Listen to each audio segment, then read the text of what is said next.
Hello, everyone. Welcome to the next episode of the Church Encourager podcast. Dad and I are both here, excited about going over this discussion guide with you. Just as a quick reminder, the easiest places to access this are on our Keys Vineyard Church app, as well as on the Keys Vineyard website. If you click on the Keys Vineyard page, Get Involved, you'll see KV Church at a glance. You click that link, you'll see discussion guide right there. And that's the guide that we're going with today. I had the privilege of getting to do Kingdom Consummated Part 5 at the church. And what we like to do is have the speaker of the message answer the questions. So Dad, I'll send it over to you and you can kind of take over my job. Great. There you go. I appreciate that. So I'm just looking at some of the questions now. And this was funny when you said this. You said that love Jesus equals more good.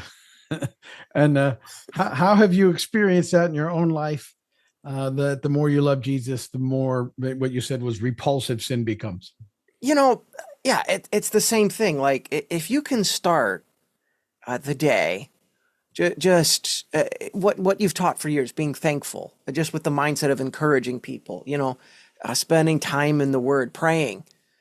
These things make a difference in how you respond to everything. And, there's things in our lives that we're tempted to do, whether it's a sarcastic response, whether it's looking at something we shouldn't, or just participating in something we shouldn't, or making fun of our friends for having less hair than us. The more we love the Lord, I'd say that the more likely we are to stop sinning. So it all ties into that. That's why it was love Jesus equals more good. That the more you love Jesus, the more good you'll do. That was the hope of what my bad grammar tried to communicate there. It all starts there. And, when I'm feeling disconnected, I mess up more. Or you're relaxed more. So that was my hope to communicate that. And sometimes it's hard to get those one-liners that everybody remembers. So we can use improper sentence structure sometimes. It still communicates the message accurately, I think. So, the more we love Jesus, the more good we do. Yeah. Oftentimes the most memorable ones will just pop out of nowhere. Yeah. The lines, you know what I mean? It's right. You'll be talking and all of a sudden you go, oh, that's a bumper sticker right there. That's a keeper. That's a t-shirt. Yeah. Yeah. Well, good. You said that we often feel alive to sin and dead to God rather than the opposite, which is what we should do. So why do you think that happens? And what could we do to combat those feelings? Yeah, from the previous point, talking about loving Jesus equals more good, it can be sometimes where we get stuck in our own ways, where we're trying to make things happen on our own rather than trusting God. And, even just talking about shortcuts, we're always looking to just sort of cheapen the processes of things. And, we can do it in a way where these things start with good intentions, but it ultimately leads to really just poor things. I was at the gym this morning. And the boys do a jujitsu class, and that's great. And, I'm on the treadmill. And when I'm there, I like to listen to one of the Bible Project courses we take. And I'm in the one about Abraham right now. And it was on session 19, and it's talking about Lot. And the last few sessions have been about Sodom and Gomorrah, which is really interesting when you're on a treadmill working out, because it's a sad story. And there's so many instances just in the Abraham story of people trying to do what they think is good, and then it ends up just being horrendously awful. But what the amazing thing that God does through our weaknesses is He can turn things around for good. One of the connections Tim Mackey made, this was so fascinating to me, was Lot, and with the daughters who they did that, and he pointed out the parallels between Noah and the son, and all these instances of inappropriate behavior, inappropriate intent, right? Yeah, and how they mirror each other. And then he brought up how the children conceived from Lot's daughters end up being the Moabites and the Ammonites. And it was so interesting to see. He mentioned how the story of Ruth comes in. and how Ruth is put in a very similar position at these previous calls. But both of those people end up doing what was right in the Lord's eyes, Boaz and Ruth. And God was able to redeem the Moabites through Ruth. And you're going to be talking about Ruth at Advent too. And, these are connections that even though we, obviously illicit behaviors are horrible and they make you uncomfortable to talk about. But God is so amazing how generations later, his thread of redemption always works the way through. And I think that reminds us of how important it is to love Jesus. Because I'd rather be like Boaz rather than Lot. If we're looking for biblical answers here, I want to do things his way rather than trying to define what's right and wrong for myself. Because Lot does that quite a bit in his story, and he ends up just kind of failing. And the only reason I think God spared him was because of Abraham, right? So there's all these interesting tie-ins, and anyway, how that relates to us personally is we're all trying to figure out what's right and wrong for ourselves, and that's the trap. So for me, it's just kind of trusting in God and not responding with my first response sometimes. But sometimes you in positions you have to, and I get that. But if I have the opportunity to just kind of stop, breathe, and I think you told us to do that a few messages ago, and pray, it's amazing what God can do. So that's good. I think I have something when I'm talking this weekend. I know we're jumping again. I'm not getting into too much about how to a quick sort of filter and tool to help with that immediate response when we don't have the time that we'd like to, really kind of go and hang out. So that's something to look. I think it's really good, but we'll talk about that this weekend. And yeah, you're right. I mean, Boaz was, he's a kinsman redeemer, right? He's doing the right thing. It's all those. There's so much depth in the story. And, you skip those parts, those horrible sort of Lot daughter part and whatever Noah's sons did to him in the tent. And, it's, and you try and make that not as bad as it was, but it looks like those instances were very similar and horrible.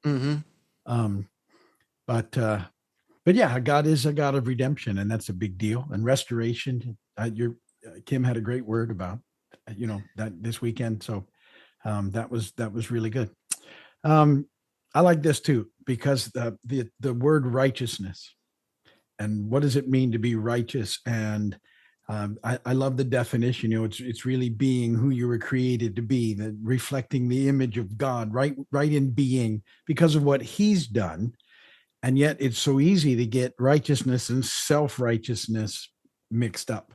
So what does it mean to you that righteousness is the state of a person as they ought to be? Well, yeah, we talked about righteousness, who you're created to be. The opposite of that is sinner. And, you've brought up how that makes you subhuman. So when we're living righteous lives, we're living the way we were created to be. It's hard for us nowadays to be all the way in that camp, right? But it's this transformational, renewing process that we're in. And, you've encouraged us that it's an exciting thing to be a part of. The restoration process should be exciting. It should really give you hope and spark you in today. And your day-to-day life, it should impact the way that you live, being in right standing, just thinking about what the Lord has done for me throughout my life. And what He did on the cross, He would have done just for me. That thought just blows me away that, we're not worthy in our own strength. I think I've said we're terrible mini G gods when we try to define things as right and wrong for ourselves. So I'm blown away at the goodness of God. And, my hope is to just continue to press into His call for my life. And it starts from a place of humility, admitting we're a mess and broken, and just really trusting in Him. And the pursuit of righteousness, it's such a churchy word, and it's not self-righteousness, right? You've warned us about that, but it's righteousness. And ultimately it comes back to what I said before. love Jesus equals more good. More It, good. it Yeah. starts from loving Jesus. That it all connects there. So Good. Last question for Mhm. you today. Because you did a good job about talking about shortcuts, because we have discussed that the enemy's favorite thing, shortcuts. Tried Mhm. them, did it with Adam and Eve. It worked. Tried them on Jesus. It didn't, but still very successful with us. So he keeps trying to make, these shortcuts look very appealing. So what are some shortcuts the enemy tries to tempt us with that keep us from fully depending on God? Oh man. Well, for one, not saying it's bad, but at least for me, it will be just trying to say buy something that could fix an issue instead of just changing myself. And you can sort of fill in the blanks with that. You've mentioned food in the past. Not that those are sin issues, right? But it's more of the thing behind the thing. I even mentioned how hard it was to think of shortcuts that we often use in life that don't offend anyone. But man, just with like advertising in general, it always feels like there's something that just makes your life better, quote unquote. It could be not being able to afford a really expensive robot that cleans your house and buying it with money you don't have. And again, not saying that it's buying things are bad, but it's the when you can't afford it and you're fully capable of sweeping the floors with a $10 broom. So you know Right. what I mean. That's trying to think more along the lines of what would be like a good religious example of that. And I even asked you, like, hey, how do I do this without offending Yeah. somebody who just bought a robo vacuum? I Yeah. had one of those. It was terrible. So I'm Yeah. just going to keep sweeping the floors. Yeah. And you were, and I mentioned it because, you encouraged me to, but we really do shortcut the process of loving Jesus, where we like want to get back to just doing what we find enjoyable and really skipping over devotional time. I would just say don't shortcut that. I try my darndest to do a devotional with my boys every day, and some days they end up having to go to school because I overslept, and sleeping's not a bad thing, right? But it's the loss of that time, and as my kids get older, I can't get that time back with them either. But we had a really good one this morning on their way to their class. We talked about Job.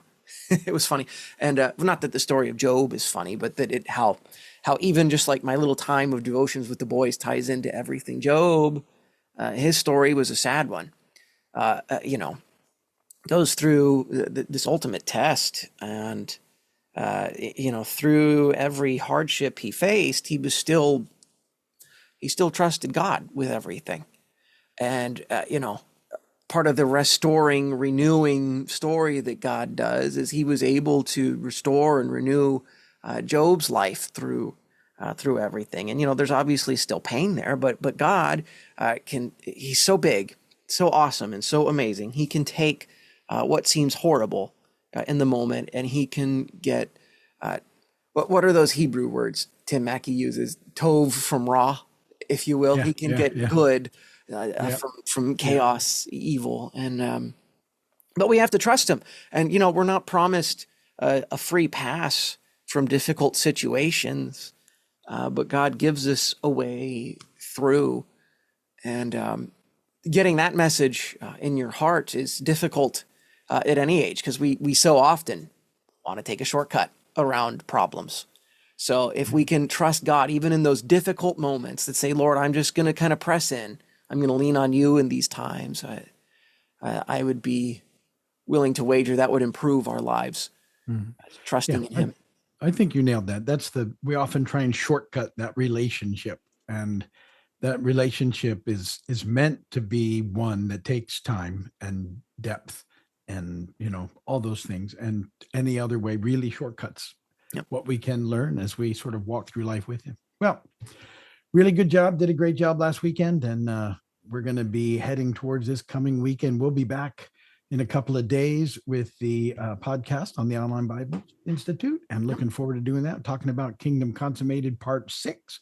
I think I've got some pretty interesting stuff for that. So if you want a little sneak peek Sneak about the peek. upcoming sermon, check out the Online Bible Institute podcast. And I think we're done. You want to say goodbye? Yeah. Thank you, everybody, for listening. We will see you this weekend at Keys Vineyard, Thursday for Oban, and next week for our Church Encourager podcast. See you soon.